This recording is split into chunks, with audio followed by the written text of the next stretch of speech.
Hello friends, हमने 11th class का second chapter start किया था, जीव जगत का वर्गीकरण।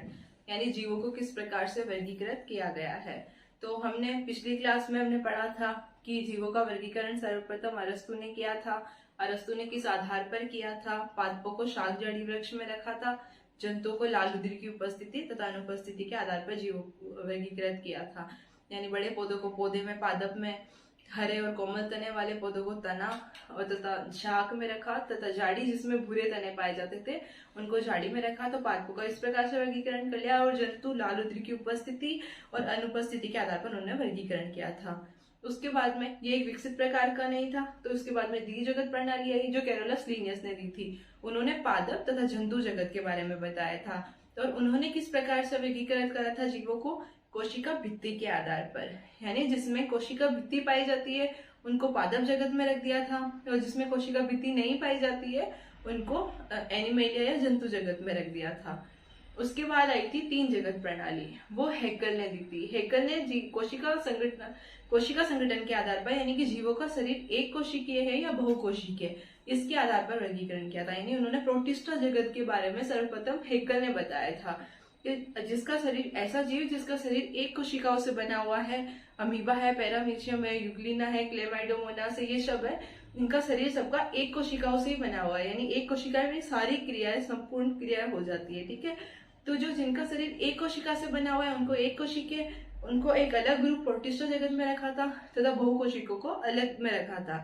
उसके बाद आया चौथा कॉपलेन। कॉपलेन ने चार जगत प्रणाली दी थी। उन्होंने मोनेरा जगत में बताया था, मोनेरा जगत के बारे में बताया था, और इन्होंने कोशिकीय संगठन के आधार पर जीवों का वर्गीकरण किया था। यानी कि कोशिका जो संगठन है वो किस प्रकार की है, प्रोकैरियोटिक है या यूकैरियोटिक है।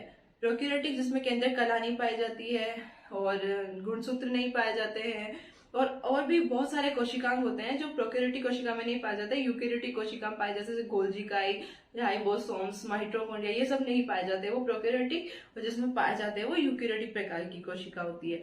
तो कॉपलैंड ने चार जगत के बारे में बताया और पांच जगत के बारे में बताया था आर.एच. व्हिटेकर ने 1969 में।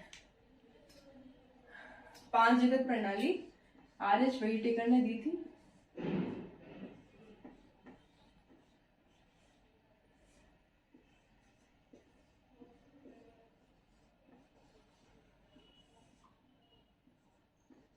उन्नीस सौ उनहत्तर में।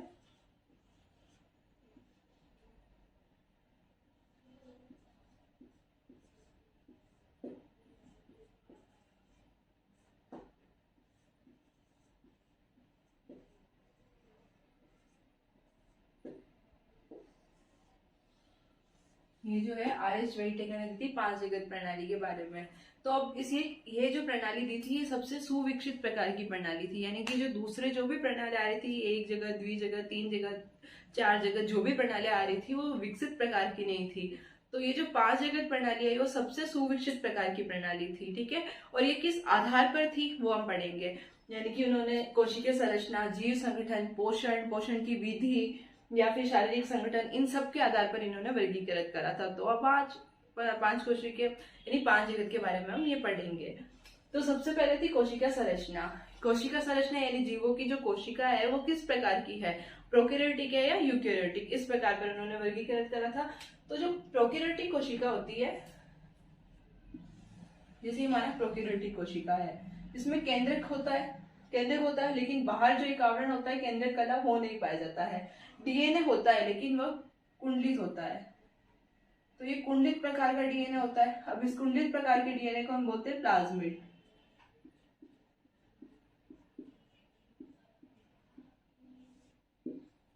और डीएनए बिखरे हुए भी पाए जाते हैं, बिखरे हुए डीएनए भी पाए जाते हैं। तो ये एक विकसित, मतलब कि विकसित प्रकार का केंद्रक नहीं पाया जाता है, तो इसलिए इनको प्रोकैरियोटिक में रखा है। हमने पहले भी पढ़ा था कि प्रो यानी कि पुराने, कैरियोटिक, कैरियन यानी केंद्रक जिसमें पुराना केंद्रक पाया जाता है, जिसको प्रोकैरियोटिक कहते हैं। तो जो ऐसे जीव थे जो प्रोकैरियोटिक थे उनको अपन ने मोनेरा जगत में रखा। तो जो अब सबसे पहले हमने कोशिका संरचना के आधार पर जीवों को वर्गीकृत करा, वो भी कोशिका संरचना में भी क्या, केंद्रक और ये सब चीजों के जिसमें कोशिका नहीं पाए जाते वो सब प्रोकैरियोटिक हो गई। तो वो जो ऐसे इस टाइप के जो जीव थे उनको हमने मोनेरा जगत में रख दिया।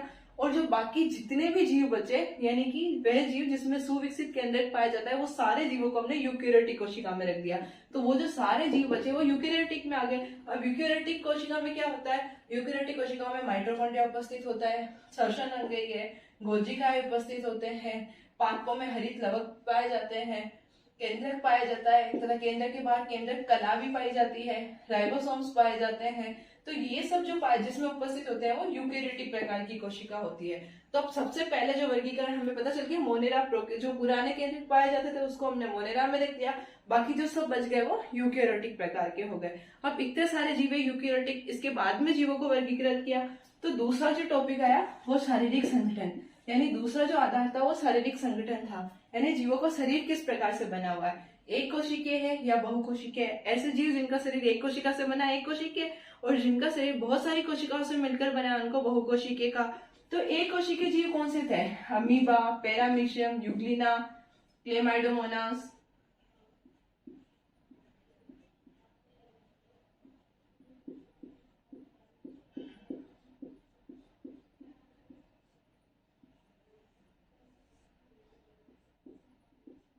तो ये सारे जो थे हमने एक कोशिका में रख दिया।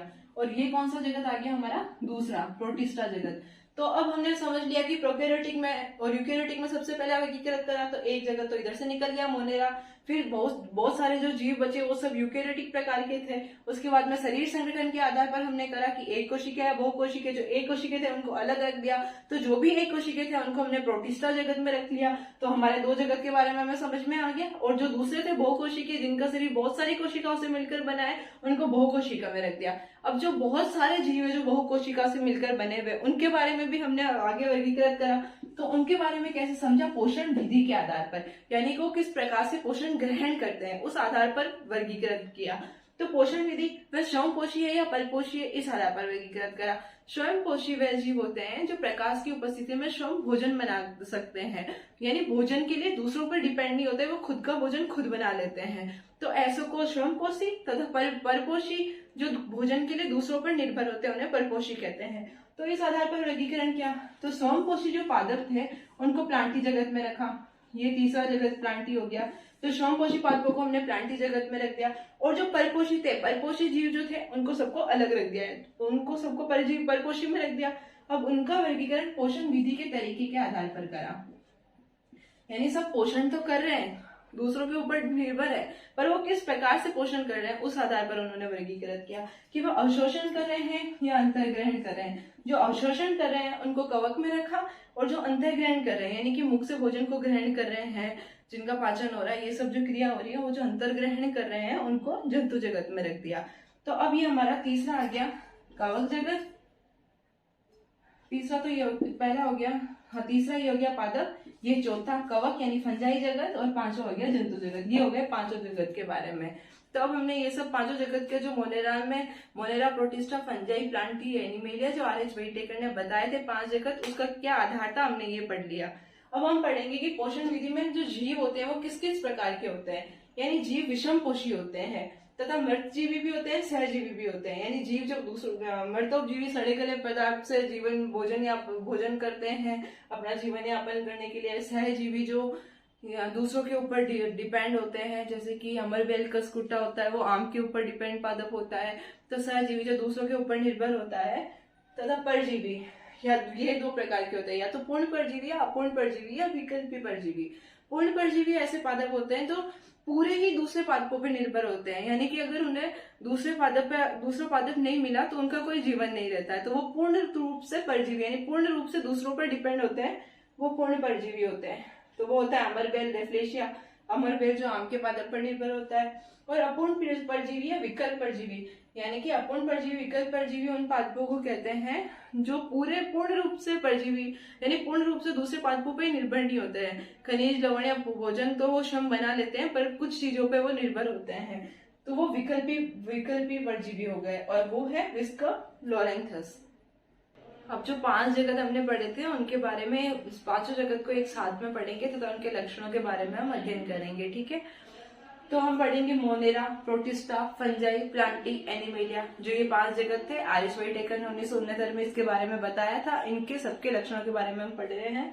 सबसे पहला लक्षण है कोशिका का प्रकार, यानी कि जो जीव है उनका कोशिका किस प्रकार की बनी हुई है, प्रोकैरियोटिक है या यूकैरियोटिक। प्रोकैरियोटिक और यूकैरियोटिक में हमने डिफरेंस समझ लिया था। प्रोकैरियोटिक प्रकार की कोशिका किसे कहते हैं, यूकैरियोटिक प्रकार की कोशिका किसे कहते हैं। तो मोनेरा में प्रोकैरियोटिक प्रकार की कोशिका पाई जाती है, तो ये मोनेरा जगत अलग, बाकी सब में यूकैरियोटिक प्रकार की कोशिकाएं पाई जाती है। ठीक है, प्रोटिस्टा, फंजाई, प्लांटी, एनिमेलिया में यूकैरियोटिक प्रकार की कोशिका भित्ति पाई जाती है।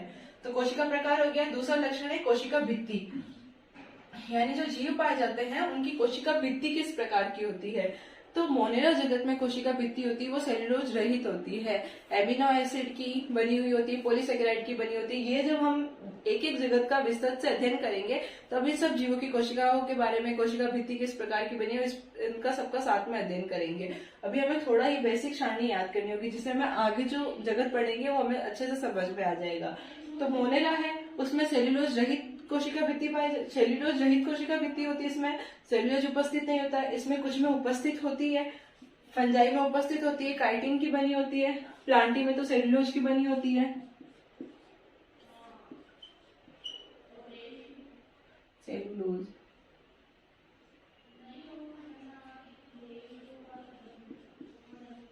प्लांटी में तो सेल्यूलोज की बनी होती है और पादप में तो अनुपस्थित होती है, एनिमेलिया जगत में अनुपस्थित होती है। ठीक है, तो दो हमने लक्षण पढ़ दिए, कोशिका प्रकार और कोशिका भित्ति। तीसरा लक्षण हम पढ़ेंगे केंद्रक झिल्ली। तो केंद्रक झिल्ली प्रोकैरियोटिक में तो मोनेरा जगत में अनुपस्थित है, प्रोटिस्टा में उपस्थित है, बाकी फंजाई, प्लांटी, एनिमेलिया में सब में पाई जाती है केंद्रक झिल्ली। हमने पढ़ा था केंद्रक झिल्ली प्रोकैरियोटिक यूकैरियोटिक कोशिका में केंद्र के बाहर एक आवरण पाया जाता है। फिर चौथा लक्षण है काय संरचना।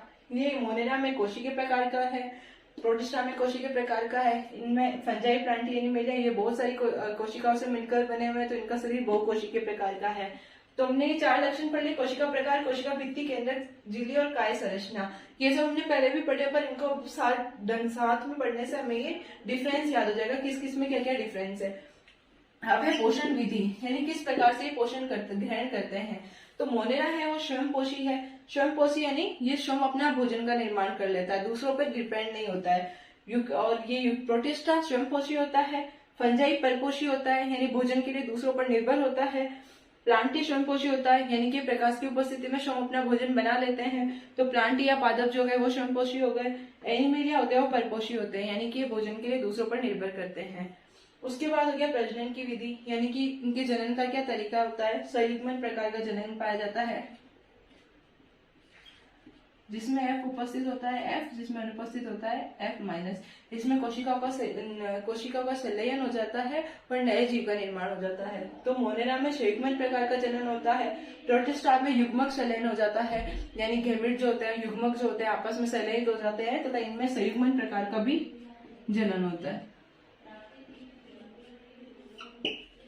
फंजाई में निषेचन होता है, प्लांटी पादपों में निषेचन होता है, इनमें उत्तक भी पाए जाते हैं इसलिए इनमें निषेचन होता है, और एनिमेलिया में भी निषेचन होता है। ठीक है, उत्तक पाए जाते हैं तो काय संरचना में होगा।